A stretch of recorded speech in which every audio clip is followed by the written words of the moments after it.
Man,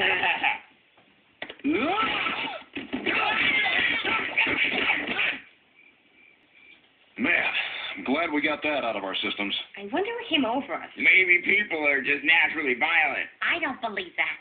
I think it's all the TV we watch. There's so much violence. Yeah, TV is dangerous.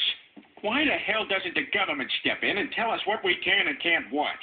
And shame on the network that puts this junk on the air. Peter, maybe you shouldn't say anything bad about the network. Oh, why? What are they going to do? Cut our budget?